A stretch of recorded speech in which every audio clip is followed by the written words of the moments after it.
کا ایک لڑکا ہے اور اس کی آگے پھر وہ گرل فرینڈ ہے، آنٹی ہے، دوست ہے، کون ہے، اور انہوں نے پتہ نہیں کیا کیا گند مارا ہوا ہے۔ اب مقصد ہمارا اس ویڈیو کو ڈسکس کرنا نہیں ہے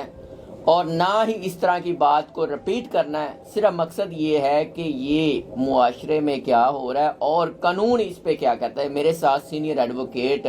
عدیل اصغر ہاشمی صاحب ہیں۔ عدیل اصغر ہاشمی صاحب، آپ کا بہت شکریہ۔ یہ جو ٹاپک ہے یا یہ ویڈیو جو ہے، یہ ہے تو شرمندگی کا باعث، لیکن اس کو لوگوں نے مختلف انداز سے اپنے اظہار خیال کیا ہے کہ شاید ان کے پیرنٹس کی غلطی ہے، وہ خاتون محترمہ کی، شاید انہوں نے زبردستی اس کی کسی اور سے شادی کرا دی اور اس کی شادی اس سے نہیں ہو سکی، اور مطلب تعلق واسطہ، اور مطلب ویڈیو میرے بھائیوں کو بھیج دو، مطلب بڑی عجیب و غریب معاملات ہیں۔ کیا کہتے ہیں؟ بسم اللہ الرحمن الرحیم۔ میاں صاحب، پہلے نمبر پہ تو میں یہاں پہ ایک بات آغاز یہاں سے کروں گا کہ جس ملک کے اندر ہم لوگ رہ رہے ہیں، یہ ملک 14 اگست 1947 کو جب یہ آزاد ہوا تھا اور بر صغیر سے یہ پاکستان بنا تھا، اس کا ایک مقصد تھا، اور وہ مقصد یہ تھا کہ ایک ایسی علیحدہ